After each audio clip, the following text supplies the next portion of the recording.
do so, you will not merely build careers, you will build a Viksit Bharat that is prosperous, ethical and inclusive.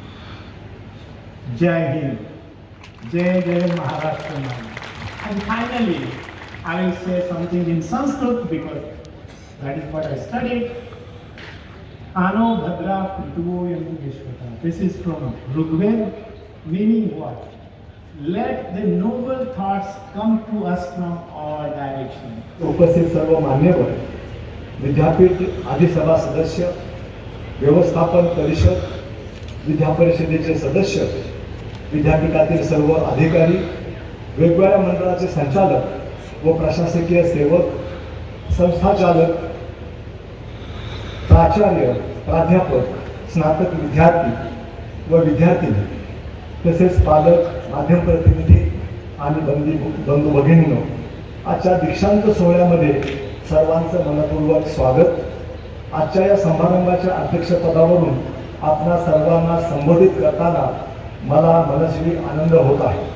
आजचा दिवस केवळ पदवी प्रदान करण्याचा नसून स्नातकांच्या जीवनातील एका महत्त्वपूर्ण टप्प्याचा प्रारंभ आहे. विद्यार्थी मित्र हो, अनेक वर्षाच्या परिश्रमांचे, संयमाचे आणि चिकाटीचे फलित म्हणून आज तुम्ही पदवी प्राप्त करत आहात. या प्रवासात तुमच्या यशामागे तुमचे पालक, शिक्षक, कॉलेज, विद्यापीठ, संस्था या सगळ्यांचं मोलाचं योगदान आहे हे आपण विसरता कामा नये. त्यांच्या त्यागाची आणि मार्गदर्शनाची जाणीव ठेवणे ही तुमची नैतिक जबाबदारी आहे. रयत शिक्षण संस्था ही महाराष्ट्रातील सर्वात मोठी शिक्षण संस्था असून कर्मवीर भाऊराव पाटील यांनी 4 ऑक्टोबर 1919 रोजी सातारा जिल्ह्यातील काले या गावामध्ये या संस्थेची स्थापना केली. स्वावलंबी शिक्षण हेच आमचे ब्रीद. हे ब्रीद घेऊन संस्था बहुजन समाजाच्या शिक्षणासाठी गेली 100हून अधिक वर्ष कार्यरत आहे. रयत आज आशिया खंडातील सर्वात मोठ्या शिक्षण संस्थांपैकी एक आहे. संस्थेची आज शतकोत्तरी वाटचाल दिमागात सुरू आहे. देशात कोणतेही शैक्षणिक धोरण नसताना स्वातंत्र्यापूर्वी रयत शिक्षण संस्थेची स्थापना झाली होती. तदनंतर 50 वर्षांनी महाराष्ट्र राज्याची निर्मिती झाली. त्यामुळे देश व राज्य सुसंस्कृत व साक्षर करण्यात रयत शिक्षण संस्थेचे योगदान अमूल्य अशा प्रकारचे आहे. महाराष्ट्रातील जनता ते कधीच विसरू शकणार नाही.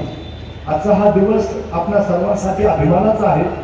कर्मवीर भाऊराव पाटील यांनी घडवलेल्या रयत शिक्षण संस्थेच्या महान परंपरेला पुढे नेत आज आपण या विद्यापीठाच्या दीक्षांत समारंभात एक नवीन इतिहास रचत आहात. वंचिताच्या शिक्षणाची व्यवस्था व त्यांना शिक्षणाच्या मुख्य प्रवाहात आणण्यासाठी रयत शिक्षण संस्थेचे प्रयत्न वैशिष्ट्यपूर्ण असे आहेत. या प्रयत्नांना अधिक बळकटी येण्यासाठी संस्थेचे विद्यापीठ असणे ही एक अत्यंत महत्त्वाची गरज आणि अपेक्षा होती आणि ती भारत सरकारच्या राष्ट्रीय उच्चतर शिक्षा अभियानाअंतर्गत सुरू करण्यात आलेल्या महाविद्यालयांचे समूह विद्यापीठ यामध्ये रूपांतरित करण्याच्या योजनेतून पूर्ण झाले आहे.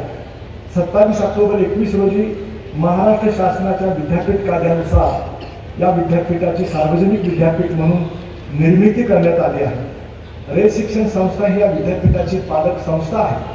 Yashwantrao Chavan institute of science Satara, Chhatrapati Shivaji college Satara, Dhananjay Gadgil वाणिज्य महाविद्यालय सातारा ही विज्ञान, कला आणि वाणिज्य क्षेत्रात दर्जेदार उच्च शिक्षण देणाऱ्या कॉलेजेसमधून संशोधन, कला, संस्कृती, क्रीडा क्षेत्रामध्ये या सेवांचा अतिशय विस्तार या कॉलेजेसमधून केला. पण तुमच्या आता डिग्री नाही तो पण तुम्ही काहीच करू शकत नाही.